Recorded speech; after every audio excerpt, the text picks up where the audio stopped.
നോക്കൂ ശ്രീ മാർട്ടിൻ, ഈ പരാതി ശ്വേതാമേനോനെതിരെയുള്ള പരാതി താങ്കൾ സ്വന്തം നിലയ്ക്ക് കൊടുത്തതാണോ അതോ ആരുടെയെങ്കിലും സമ്മർദ്ദത്തിന് വഴങ്ങി നൽകിയതാണോ?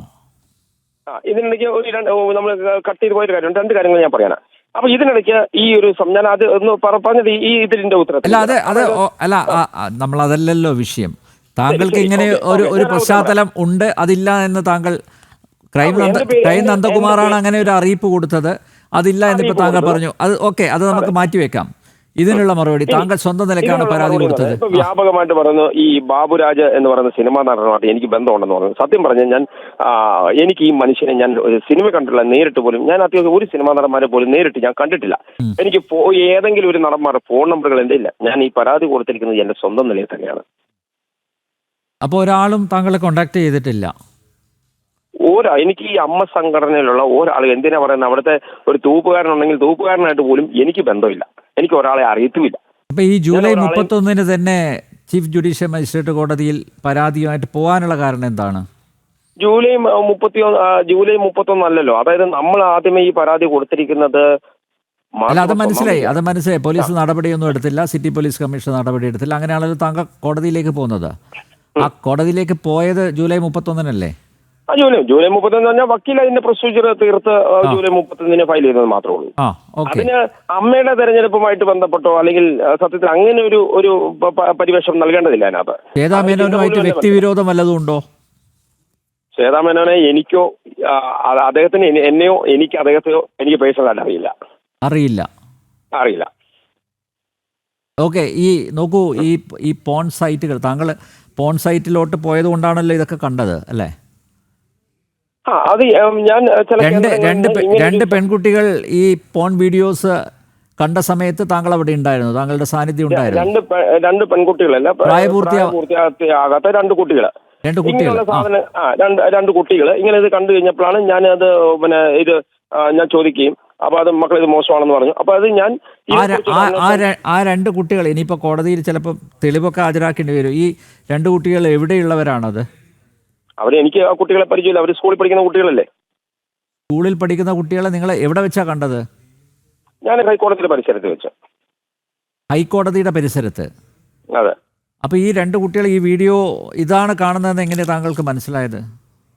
കാരണം ഞാൻ ആ പരിസരത്ത് നിന്ന് ഈ കുട്ടികൾ അടുത്ത് നിൽക്കുന്ന സ്ഥലത്ത് ഞാൻ ഒരു കോള് വരികയും ആ കോള് വന്നപ്പോൾ ഞാൻ ഒരു കേസുമായിട്ട് ബന്ധപ്പെട്ട ഒരു വക്കീലുമായിട്ട് ഞാൻ കുറേ നേരം സംസാരിച്ചുകൊണ്ടിരുന്നപ്പോഴാണ് ഈ കുട്ടികൾ അവിടെ നിൽക്കുന്നുണ്ട്. ഈ അന്ന് കണ്ടപ്പോഴാണ് ഈ കുട്ടികളെ സംസാരം ഞാൻ ശ്രദ്ധിച്ചപ്പോഴാണ്, ഈ ഫോണിലേക്ക് ശ്രദ്ധിച്ചപ്പോഴാണ് ഞാൻ ഈ സാധനം കാണുന്നത്. അപ്പൊ ഞാൻ പറഞ്ഞു മക്കൾ അത് മോശമാണെന്ന് പറഞ്ഞു. അത് ആ പിള്ളേർ അങ്ങ് എഴുന്നേറ്റ് പോവുകയും ചെയ്തു.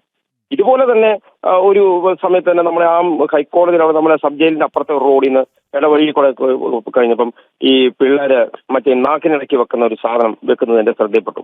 അപ്പൊ അവിടെ പല ആൾക്കാരും പറഞ്ഞു ഈ അമ്മായിക്ക് പറഞ്ഞത് വരെ ഈ ഈ സ്കൂളിൽ പഠിക്കുന്ന കുട്ടികൾ വരെ ഉപയോഗിക്കുന്നുണ്ടെന്നുള്ളത്.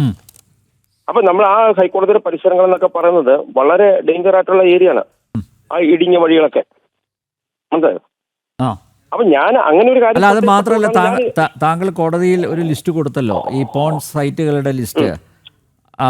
അല്ലെ, 10-20ഓളം പോൺ സൈറ്റുകളുടെ ലിസ്റ്റ് കൊടുത്തിട്ടുണ്ട്. അതെല്ലാം നമ്മുടെ നാട്ടിൽ ബാൻ ചെയ്തതാണ് എന്നാണല്ലോ ഇപ്പൊ പുറത്തറിയുന്നത്. ബാൻ ചെയ്തതാണ്, നിരോധിക്കപ്പെട്ടവയാണ്. ബാൻ ചെയ്തത് എങ്ങനെയാണ് കോടതി കൊടുക്കാൻ പറ്റുക? കാരണം കോടതി അത് പരിശോധിച്ചതിന് ശേഷമാണ് കേസെടുക്കണം വേണ്ടോ എന്നുള്ളൊരു നിഗമനത്തിലെത്തിയത്.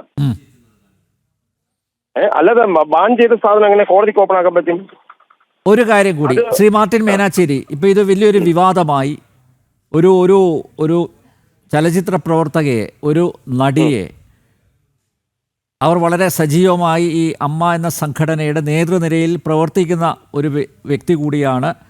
അമ്മയുടെ പ്രസിഡന്റ് സ്ഥാനത്തേക്ക് മത്സരിക്കുകയാണ്. ആ സമയത്ത് അവരെ താറടിച്ച് കാണിക്കുന്ന ഒരു പരാതി കോടതിയിൽ കൊടുത്തതിൽ താങ്കൾക്ക് ഒരു തരി പോലും കുറ്റബോധം ഇല്ല എന്നുള്ളതാണോ? താങ്കൾ പറഞ്ഞതിൽ ഇപ്പോഴും ഉറച്ചു നിൽക്കുകയാണോ? ഞാൻ ചോദിക്കുന്നത് ഈ സാർ ചോദിച്ചൊരു കാര്യമുണ്ട്. കാരണം വെച്ചാൽ ഞാൻ ഇതുമായിട്ട് ബന്ധപ്പെട്ട് എന്താ പറയുക, ഇപ്പൊ ഈ അമ്മ സംഘടന പ്രസിഡന്റ് തെരഞ്ഞെടുപ്പോട്ട് ഞാനിപ്പോൾ അതിനകത്ത് ഇൻവോൾവ് ആകണമെങ്കിൽ അതിനകത്തുള്ള ആരെങ്കിലും ആയിട്ട് എനിക്ക് ബന്ധം ഉണ്ടാകണം. അവരെനിക്കൊരു പ്രഷർ ഉയർത്തണം, അല്ലെങ്കിൽ അവരെന്തെങ്കിലും ഒരു ഫണ്ടിങ് നടത്തണം. പറഞ്ഞു മനസ്സിലായോ? അപ്പൊ എനിക്ക് ആ മേഖലയിലുള്ള സിനിമ മേഖലയിലുള്ള ഒരാളായിട്ട് പോലും എനിക്ക് പേഴ്സണലി പോലും ബന്ധമില്ല. ഞാൻ ഇവരെ ഇപ്പം ഈ അടുത്ത കാലത്ത് തന്നെയാണ് ഞാൻ ഒരു എയർപോർട്ടിൽ വെച്ച് ഞാൻ ഒരു നടിയെ കണ്ടു ഒരു 10 മിനിറ്റ് ഞാൻ സംസാരിച്ചു സൗകര്യപരമായി. ഞാൻ അവരുടെ സെൽഫി പോലും എടുക്കാൻ പോയിട്ടില്ല. കാരണം എന്നെ അവർക്കും അറിയില്ല, അവർക്ക് എന്നെ അറിയില്ല. അങ്ങനെയുള്ള ഒരാളുടെ സെൽഫി പോലും ഞാൻ എടുക്കാറില്ല. സാമൂഹ്യ പ്രവർത്തകൻ എന്ന നിലയിലാണ് ഈ വിഷയത്തിൽ ഇടപെട്ടത്. താങ്കൾക്ക് പ്രത്യേകിച്ച് താല്പര്യമൊന്നുമില്ല. പ്രത്യേകിച്ച് താല്പര്യം. അപ്പൊ നോക്കൂ, ഇന്ന് ഹൈക്കോടതി FIR സ്റ്റേ ചെയ്തിരിക്കുകയാണ്. അതിൽ തുടർ നടപടികൾ പാടില്ല. മാത്രമല്ല നോക്കൂ, സാധാരണ ഇങ്ങനെ FIR സ്റ്റേ ചെയ്യുമ്പോൾ ഒരിക്കലും ചീഫ് ജുഡീഷ്യൽ മജിസ്ട്രേറ്റ് കോടതിയോ അല്ലെങ്കിൽ കീഴെയുള്ള ഏതെങ്കിലും കോടതിയോട് ഒരിക്കലും റിപ്പോർട്ട് ആവശ്യപ്പെടില്ല. നോക്കൂ, റിപ്പോർട്ട് ചോദിച്ചിരിക്കുകയാണ്. ചീഫ് ജുഡീഷ്യൽ മജിസ്ട്രേറ്റ് കോടതിയോട് റിപ്പോർട്ട് ചോദിച്ചിരിക്കുന്നു, പോലീസിനോട് റിപ്പോർട്ട് ആവശ്യപ്പെട്ടിരിക്കുക. ഏത് പശ്ചാത്തലത്തിലാണ് ഇങ്ങനെയൊരു FIR ഇട്ടത്, എന്തുകൊണ്ടാണ് ചീഫ് ജുഡീഷ്യൽ മജിസ്ട്രേറ്റ് കോടതി FIR രജിസ്റ്റർ ചെയ്യാൻ കോടതിയോട് നിർദ്ദേശിച്ചത്, ഇതിനെല്ലാം ഉത്തരം പറയേണ്ടി വരും. അപ്പോൾ സ്വാഭാവികമായും ഹൈക്കോടതിക്ക് പ്രഥമ ദൃഷ്ട്യാ തന്നെ മനസ്സിലായി കാണില്ലേ ഈ FIR സ്റ്റാൻഡ് ചെയ്യില്ലെന്ന്, ഇത് നിലനിൽക്കില്ല എന്ന് ബോധ്യപ്പെട്ടതിൻ്റെ അടിസ്ഥാനത്തിലായിരിക്കുമല്ലോ അത്തരമൊരു നിർദ്ദേശം നൽകിയത്. മാത്രമല്ല FIR സ്റ്റേ ചെയ്യാൻ തീരുമാനിച്ചതും അതുകൊണ്ടായിരിക്കുമല്ലോ. അപ്പോൾ നോക്കൂ, ഇപ്പോഴും താങ്കൾക്ക് തോന്നുന്നില്ലേ താങ്കളുടെ പരാതിയിൽ കഴമ്പില്ല എന്ന്? ഇപ്പോഴും മാർട്ടിൻ മേനാച്ചേരി എന്ന പരാതിക്കാരന് ബോധ്യപ്പെട്ടിട്ടില്ല. അല്ല, അതിനിപ്പം ഇത് കോടതിയുടെ പരിഗണനയിലിരിക്കുന്ന ഒരു സംഭവമാണല്ലോ. അതിനകത്ത് എന്താണ് വന്നിരിക്കുന്നത് എന്നുള്ളത് ഇപ്പം എനിക്ക് നോട്ടീസ് അയച്ചിട്ടുണ്ട്. ആ നോട്ടീസ് വരച്ച് ഞാൻ അതിന്റെ വക്കീലുമായിട്ട് ഞാൻ സംസാരിച്ചിട്ട് മാത്രമേ എനിക്ക് താങ്കളുടെ വക്കീലാരാണ്? എന്റെ വക്കീൽ Mujeeb, advocate Mujeeb. Okay Martin, വളരെയധികം നന്ദി.